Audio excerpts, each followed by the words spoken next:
Hello student, welcome to Kalyani IAS academy. मैं हूं लखन दायमा, मैं आपको एमपीजीके पढ़ा रहा हूं। ठीक है। अब हम आज के हमारे क्लास में, आज हमारे लेक्चर में हम मध्य प्रदेश का आधुनिक इतिहास पढ़ेंगे। इससे पहले हमने हमारे मध्य प्रदेश का मध्यकालीन इतिहास पढ़ा था।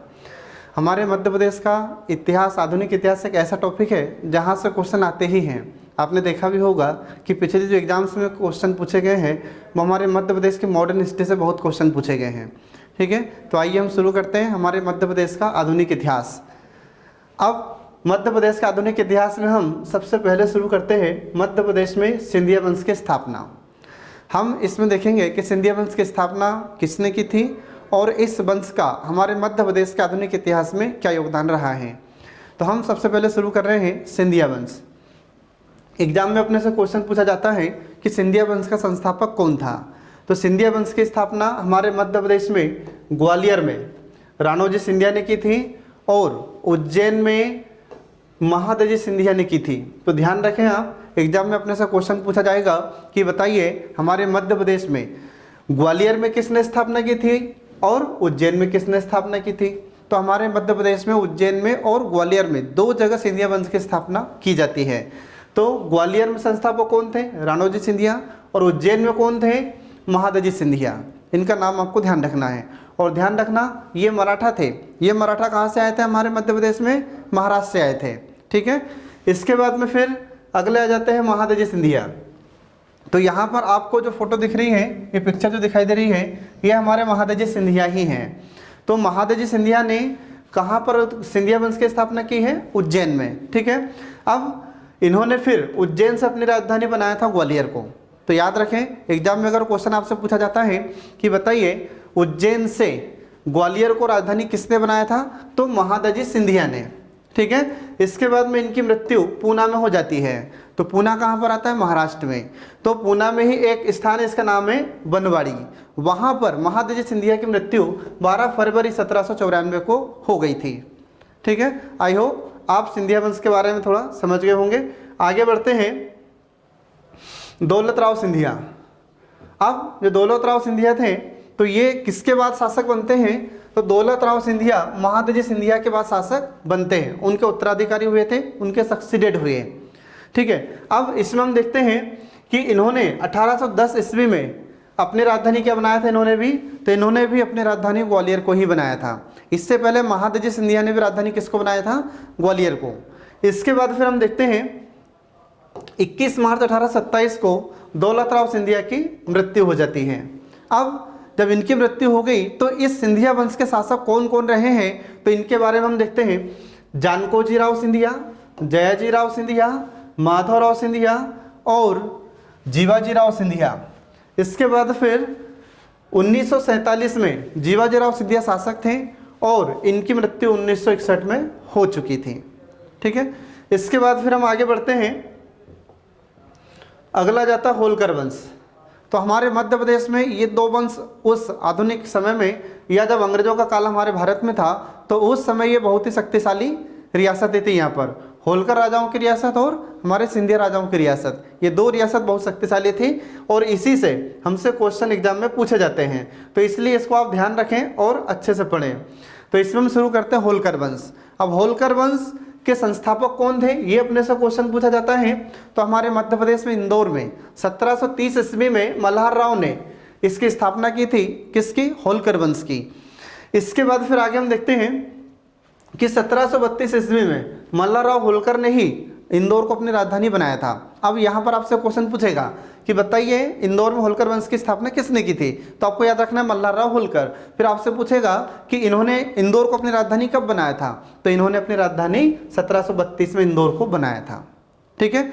इसके बाद हम देखते हैं कि जब तीसरा युद्ध हुआ था पानीपत का, तो पानीपत के 3 युद्ध हुए थे। तो पानीपत एक जगह का नाम है, इसलिए उसका नाम हुआ था पानीपत का युद्ध। तो पानीपत का तीसरा युद्ध हुआ था 14 जनवरी 1761 को। तो ये किसके किसके बीच में हुआ था? तो ये अहमद शाह अब्दाली और मराठों के बीच हुआ था। कहा जाता है, हमारे इतिहासकार लिखते हैं कि यदि इस तीसरे युद्ध में मराठों की जीत होती और अब अहमद शाह अब्दाली हार जाता, तो तो हम इतिहास अंग्रेजों का नहीं, हम इतिहास मराठों का पढ़ते हैं। तो जब पानीपत का तीसरा युद्ध हुआ था तो उस पानीपत के तीसरे युद्ध में मल्हारराव होलकर ने भी पार्टिसिपेट किया था, उसमें अपना योगदान दिया था। लेकिन हुआ क्या कि जब मराठे हारते दिखे तो उस समय मल्हारराव होलकर मैदान छोड़कर भाग जाते हैं। तो यहाँ पर आपको जो चित्र दिखाई दे रहा है ये किसका चित्र है? ये मल्हारराव होलकर का है। तो ये वही मल्हारराव होलकर हैं जो पानीपत के तीसरे युद्ध में भाग लेने गए थे, परंतु जब मराठों की हार होती दिखी तो ये वहाँ से भाग लिए थे। तो आपसे अगर क्वेश्चन पूछा जाता है कि होलकर वंश के वह कौन सा राजा थे जो पानीपत के तीसरे युद्ध में मैदान छोड़कर आ गए थे, तो ये थे हमारे मल्हारराव होलकर।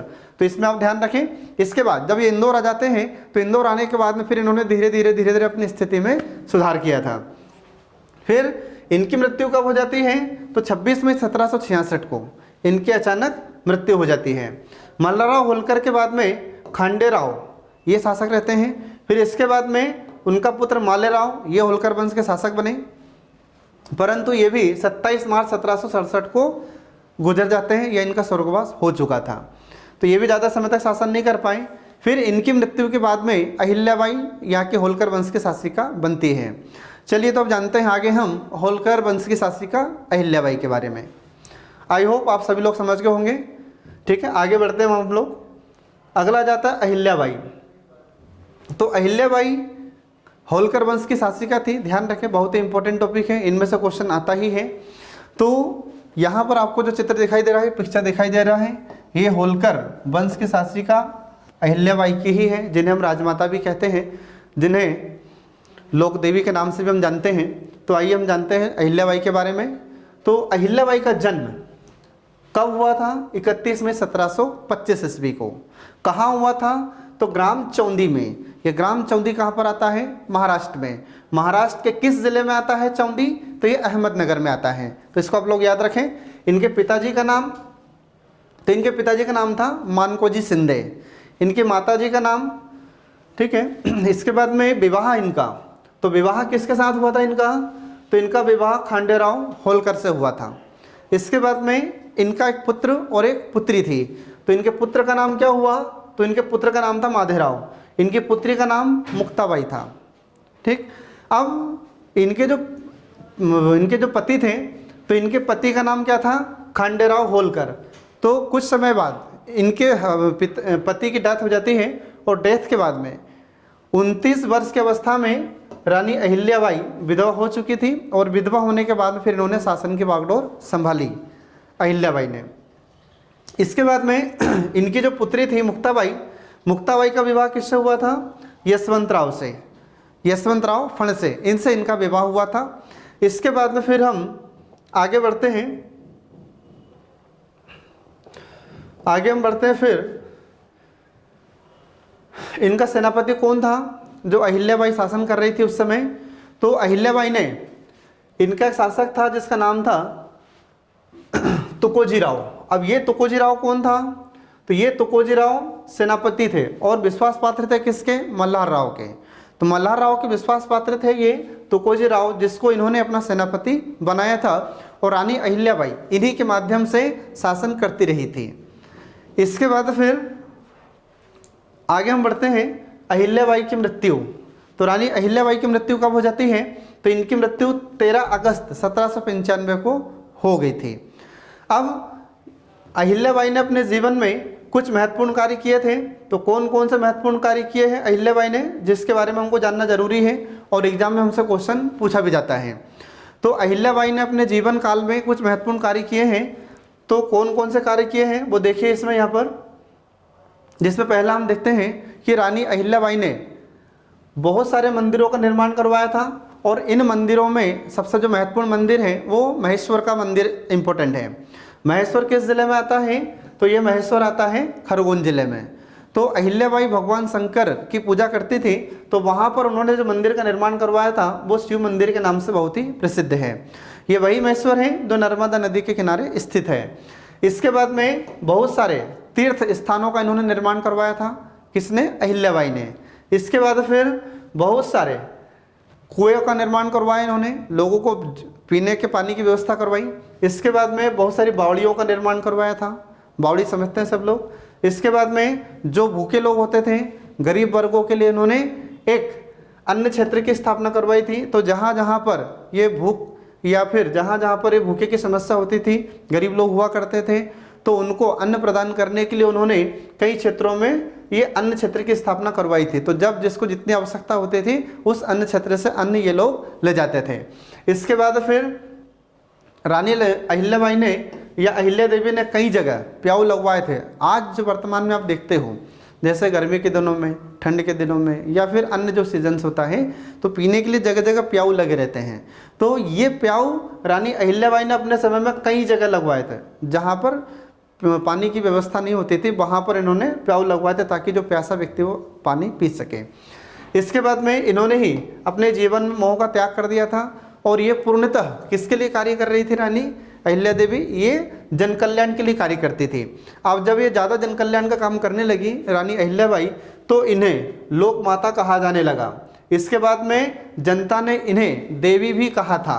तो यदि आपसे कहा जाता है कि रानी अहिल्याबाई को कौन कौन से उपाधि जनता के द्वारा दी जाती है, तो इन्हें लोक माता कहा जाता था और देवी भी कहा जाता था। ठीक है। फिर अहिल्याबाई के बाद में कौन कौन से शासक हुए हैं होलकर वंश में? तो अहिल्याबाई के बाद में हम देखते हैं तो कोजीराव होलकर, यशवंतराव होलकर, मल्हारराव होलकर, इसके बाद फिर मार्तंडराव होलकर, इसके बाद फिर हरिराव होलकर, फिर खंडराव होलकर, इसके बाद फिर तुकोजीराव होलकर, शिवाजीराव होलकर और तुकोजीराव होलकर सेकंड। तो ये भी सेकंड है। और इसके बाद में यहाँ पर जो खंडेराव होलकर है ये भी सेकंड है। तो इन राजाओं ने यहाँ पर शासन किया था। इसके बाद फिर लास्ट में हम देखते हैं, लास्ट जो शासक थे होलकर वंश के, उनका नाम था यशवंतराव होलकर। तो ये जो यशवंतराव होलकर हैं, तो ये कब से कब तक शासक रहे थे? ये 1926 से लेकर 1948 तक शासक रहे थे। ठीक है। तो जब हमारा देश आज़ाद हुआ था तो आज़ादी के समय पर होलकर वंश के शासक कौन रहे थे? तो ये यशवंतराव होलकर थे। तो यहाँ से ये क्वेश्चन बहुत इंपॉर्टेंट है, ये आपको याद रखना है। ठीक है। इसके बाद फिर हम आगे बढ़ते हैं। तो 1857 की क्रांति में हमारे मध्य प्रदेश का योगदान क्या रहा है? ठीक है। हाँ, अब आप सब लोग जानते हैं कि हमारे भारत में 1857 की क्रांति हुई थी, ये सभी लोग जानते हैं। तो हम यहाँ पर हमारे भारत का इतिहास नहीं पढ़ेंगे, हम सिर्फ हमारे मध्य प्रदेश का इतिहास पढ़ रहे हैं। तो जो 1857 की क्रांति हुई थी, 1857 की क्रांति में हमारे मध्य प्रदेश का भी योगदान रहा है। ठीक है। तो यहाँ से क्वेश्चन हमारे एग्जाम में जरूर पूछे जाते हैं। तो मध्य प्रदेश का क्या योगदान रहा है 1857 की क्रांति में, ये हम शुरू करते हैं। ठीक है। 10 मई 1857 ईस्वी को 1857 की क्रांति की शुरुआत हुई थी। अब ये जो क्रांति की शुरुआत हुई थी तो हुई क्यों? तो इसके कुछ कारण रहे हैं। तो कौन कौन से कारण थे? तो इसमें आर्थिक कारण, सामाजिक कारण, राजनीतिक कारण, धार्मिक कारण और सैन्य कारण, ये कारण थे जिसकी वजह से 1857 की क्रांति हुई थी। तो इस 1857 की क्रांति की शुरुआत हमारे भारत में 10 मई 1857 को हुई थी, बड़े पैमाने पर। इसके बाद फिर बड़े स्तर पर जब हमारे भारत में इसकी शुरुआत हो जाती है तो हमारे मध्य प्रदेश में भी इसकी शुरुआत होती है। तो 3 जून 1857 को हमारे मध्य प्रदेश में नीमच की छावनी से 1857 की क्रांति की शुरुआत हुई थी। ये क्वेश्चन एग्जाम में बार बार पूछा जाता है और भविष्य में पूछा जाएगा, इसलिए आप इसको जरूर याद रखें। तो ये डेट आपसे पूछी जाएगी कि बताइए हमारे मध्य प्रदेश में 1857 की क्रांति की शुरुआत सर्वप्रथम कहाँ से हुई थी? तो ये शुरुआत होती है नीमच से। कब हुई थी? तो ये डेट भी आपको याद रखना है, 3 जून 1857। इसके बाद फिर पूछेगा कि नीमच में कहाँ, किसने की थी? तो नीमच छावनी, यहाँ पर ये 1857 की क्रांति की शुरुआत होती है। फिर इसके बाद धीरे धीरे हमारे मध्य प्रदेश के विभिन्न क्षेत्रों में ये क्रांति की लहर फैल गई। कई जगह अंग्रेजों के खिलाफ में विद्रोह होने लगे। इसके बाद में ऐसा ही विद्रोह हमारे मध्य प्रदेश में कहाँ पर हुआ? ग्वालियर में। तो ग्वालियर में ये विद्रोह कब हुआ था? तो ग्वालियर में ये विद्रोह 14 जून 1857 ईस्वी को हुआ था। ठीक है। ये भी कहाँ पर हुआ था? तो मुरार छावनी में सैनिकों ने विद्रोह किया था ये। इसके बाद फिर ऐसे हमारे जबलपुर क्षेत्र में, तो आपको पता होगा कि जबलपुर को महाकौशल भी कहते हैं। तो ये महाकौशल क्षेत्र में 18 जून 1857 को विद्रोह हुआ था अंग्रेजों के खिलाफ। इसके बाद में ऐसे फिर विद्रोह हमारे इंदौर में भी हुआ था। ठीक ठीक है। तो ये किसके खिलाफ विद्रोह कर रहे हैं हम? अंग्रेज सरकार के खिलाफ में हम विद्रोह कर रहे हैं, क्योंकि अंग्रेज सरकार ने अत्याचार की चरम सीमा को पार कर चुकी थी। तो इसलिए हमारे मध्य प्रदेश में भी अंग्रेजों के खिलाफ में, अंग्रेज सरकार के खिलाफ में कुछ विद्रोह हुए हैं, ठीक है, जिसको हम पढ़ रहे हैं। तो हम देखते हैं कि इंदौर में ये विद्रोह कब हुआ है, तो 1 जुलाई 1857 ईस्वी को। कहाँ पर? इंदौर में। किसने विद्रोह किया था? तो उसमें नाम आपको ध्यान रखना होगा, शहादत खां। और कौन थे इसमें भागीरथ। ये 2 लोगों ने इसमें पार्टिसिपेट किया था। 2 लोगों का इसमें महत्वपूर्ण योगदान था इंदौर के विद्रोह को बढ़ावा देने में। तो आपसे क्वेश्चन पूछेगा कि इंदौर में जो विद्रोह हुआ था, तो उस विद्रोह को किसने बढ़ावा दिया था या किसने शुरू किया था? तो ये शहादत खां और भागीरथ, इन दोनों का नाम आपको ध्यान रखना है, ये इनसे क्वेश्चन पूछा जाएगा। इसके बाद में इनके साथ में कुछ लोग थे जिन्होंने अंग्रेज सरकार पर या जो अंग्रेज अधिकारी थे उन पर आक्रमण किया था, लेकिन क्या हुआ कि कुछ समय के बाद फिर अंग्रेजी सरकार के द्वारा इसको दबा दिया जाता है। इसके बाद फिर आगे हम बढ़ते हैं। रानी लक्ष्मीबाई के द्वारा विद्रोह किया गया था। अब रानी लक्ष्मीबाई के बारे में सभी लोग जानते ही हैं, बहुत ही प्रसिद्ध रानी थी ये। तो हम इनके बारे में शुरू करते हैं। पहला तो इसमें देखते हैं कि इनका जन्म कब हुआ था, ठीक है, इनसे रिलेटेड क्वेश्चन जरूर पूछे जाते हैं, ठीक है। तो इसमें हम देखते हैं कि इनका जन्म कब हुआ था। 19 नवंबर 1828 को वाराणसी में हुआ था। तो वाराणसी का नाम काशी है, ध्यान रखें। इसके बाद में इनके बचपन का नाम क्या था? मणिकर्णिका। ये एमपीपीएससी में क्वेश्चन पूछा जा चुका है कि रानी लक्ष्मीबाई का बचपन का नाम क्या था, तो मणिकर्णिका, या इनका एक नाम और था मनु। इसके बाद में इनके पिताजी का नाम मोरोपंत था। इसके बाद में इनकी माता का नाम भागीरथी सापरे, ये इनकी माताजी का नाम था। इनका विवाह किससे हुआ था? तो गंगाधर राव से इनका विवाह हुआ था। अब गंगाधर राव कहाँ के राजा थे? तो गंगाधर झांसी के राजा थे, ठीक है। अब जब रानी लक्ष्मीबाई का विवाह गंगाधर राव से हो जाता है, तो फिर विवाह के पश्चात रानी लक्ष्मीबाई का नाम रानी लक्ष्मीबाई हुआ। अगर आपसे पूछा कि इनके बचपन का नाम क्या था, तो मनु या मणिकर्णिका। रानी लक्ष्मीबाई तो विवाह के पश्चात इनका नाम हुआ था, तो उसको ध्यान रखें आप। इसके बाद फिर विवाह के बाद इनके पति गंगाधर राव की मृत्यु हो जाती है। तो इनकी मृत्यु कब हुई थी, तो ये डेट आपको याद करनी पड़ेगी। तो 21 नवंबर 1853 ईस्वी को इनकी मृत्यु हो जाती है। किसकी मृत्यु? गंगाधर राव की मृत्यु हो गई। अब जब गंगाधर राव की मृत्यु हो गई, तो शासन की बागडोर किसने संभाली? फिर शासन की बागडोर झांसी की रानी लक्ष्मीबाई ने संभाली थी। तो ये आपको याद रखना है। इसके बाद फिर ग्वालियर विभाग पर जो विद्रोह हुआ था, तो इस विद्रोह में किसका किसका महत्वपूर्ण योगदान है? तो इसमें रानी लक्ष्मीबाई और तात्या टोपे का महत्वपूर्ण योगदान रहा था ग्वालियर क्षेत्र में अंग्रेजों के खिलाफ में विद्रोह को भड़काने में, ठीक है। तो इस विद्रोह में रानी लक्ष्मीबाई और तात्या टोपे ने महत्वपूर्ण भूमिका निभाई थी। और जिस तात्या टोपे की हम बात कर रहे हैं, इनके और भी नाम आपको याद रखना है। तो तात्या टोपे के और भी क्या नाम है? तो पहला नाम तो तात्या टोपे है ही, इसके साथ में और क्या नाम है? तो रामचंद्र पांडुरंग यावलकर, और महाराष्ट्र का बाघ इन्हें कहा जाता है, ठीक है। तो जो अपने ये तात्या टोपे थे, इनको तात्या टोपे को सेनापति के रूप में घोषित किया गया था। तो ये सेनापति के रूप में भूमिका निभाते थे। अब इसमें हम देखते हैं कि रानी लक्ष्मीबाई और तात्या टोपे, इन दोनों ने कहाँ पर युद्ध लड़ा है? तो कालपी में। ये स्थान का नाम आपसे पूछा जाता है कि इन लोगों ने विद्रोह किया था और अंग्रेजों से इन्होंने लड़ाई की थी। तो ये किस क्षेत्र में इन्होंने लड़ाई की थी ज़्यादा? तो कालपी क्षेत्र में। इसके बाद में इन दोनों की सेना पहुंचती है और 28 जून 1858 में अंग्रेजों द्वारा इन दोनों की सेना को पराजित कर दिया जाता है, हरा दिया जाता है। फिर इसी समय अपन देखते हैं कि इनकी रानी लक्ष्मीबाई की एक अंगरक्षिका थी, उसका नाम था झलकारी बाई। तो झलकारी बाई ने भी रानी लक्ष्मीबाई की बहुत सहायता की थी। इसके बाद फिर हम आगे बढ़ते हैं।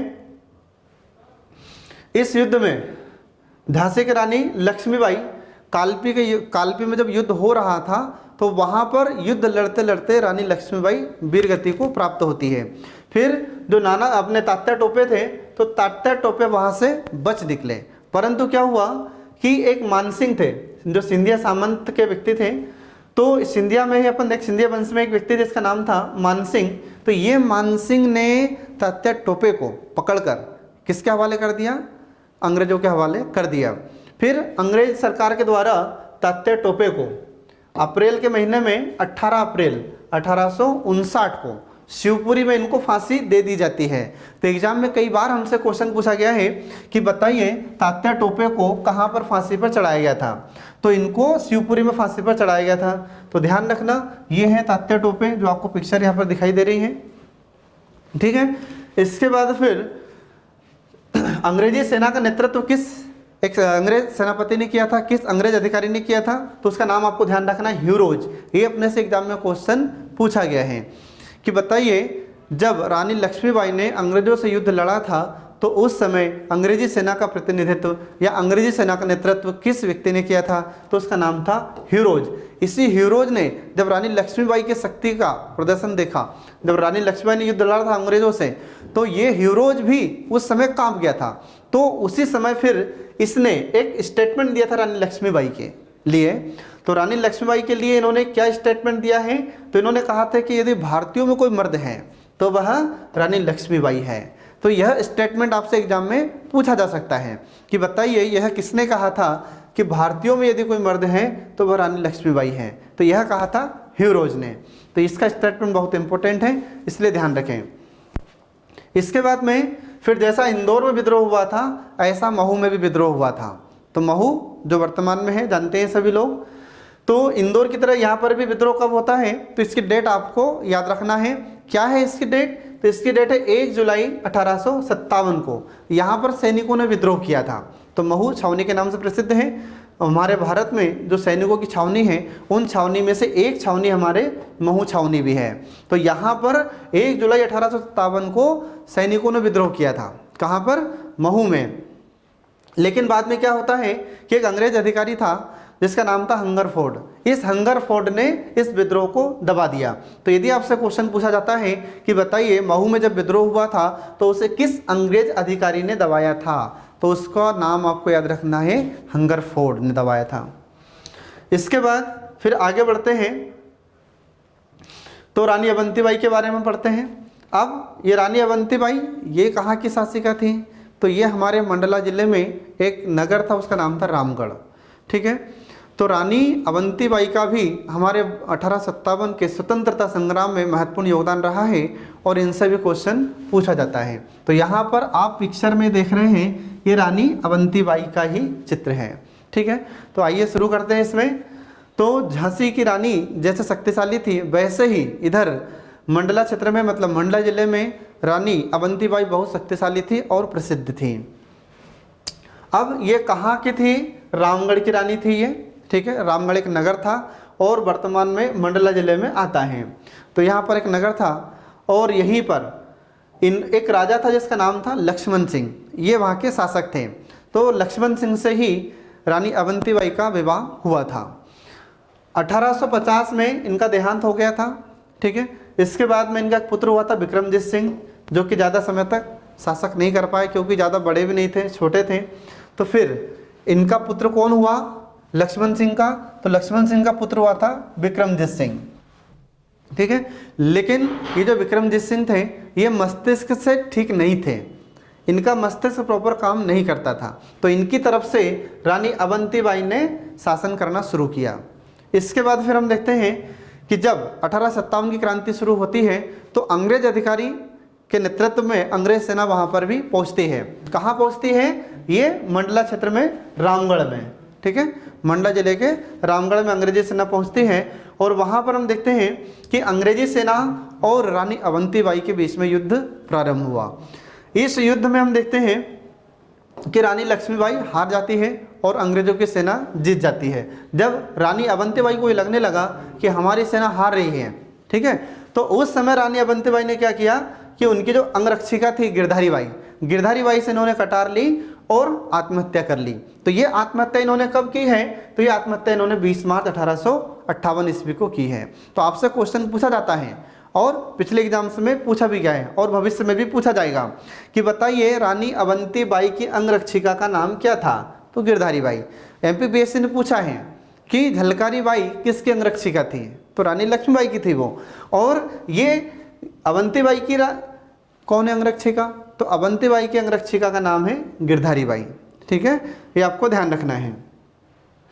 तो इस प्रकार से हम देखते हैं कि रानी अवंतीबाई भी बहुत ही शक्तिशाली थी, परंतु अंग्रेजी सेना से हार जाती हैं और इन्होंने आत्महत्या कर ली थी। ठीक है, इसके बाद में आगे बढ़ते हैं भीमा नायक। अब ये जो भीमा नायक थे ये जनजातियों का नेतृत्व कर रहे थे, तो ये भी हमारे भारत में एक बहुत ही महान नायक रहे हैं। इन्होंने भी हमारे 1857 की क्रांति में महत्वपूर्ण भूमिका निभाई थी। तो ये कहाँ के थे, तो ये बड़वानी क्षेत्र के थे और खानदेश। तो यहाँ पर आप जो पिक्चर देख रहे हैं ये पिक्चर है किसकी, भीमा नायक की। और यहाँ पर ये जो चित्र देख रहे हैं ये किसका फोटो है, अंग्रेजों को फोटो है। ठीक है, तो ये फोटो अंग्रेज की है और ये हमारे भीमा नायक की है। ये वही भीमा नायक है जिन्होंने जनजातियों का नेतृत्व किया था 1857 की क्रांति में। ठीक है, तो ये भीमा नायक किस क्षेत्र से संबंधित थे, तो बड़वानी क्षेत्र के थे और खानदेश में इन्होंने अपना प्रदर्शन किया था। ये अंग्रेज सरकार के खिलाफ में विद्रोह किया था। इसके बाद फिर आगे अपन देखते हैं 1857 में युद्ध हुआ था अंग्रेजों से इनका, तो इसमें इन्होंने महत्वपूर्ण भूमिका निभाई थी। और कहाँ पर, अम्बा पानी में। तो आपसे क्वेश्चन पूछा जाएगा कि जो भीमा नायक थे इन्होंने अंग्रेजों से युद्ध कहाँ लड़ा था, तो अम्बा पानी में। ठीक है, कब, 1857 में।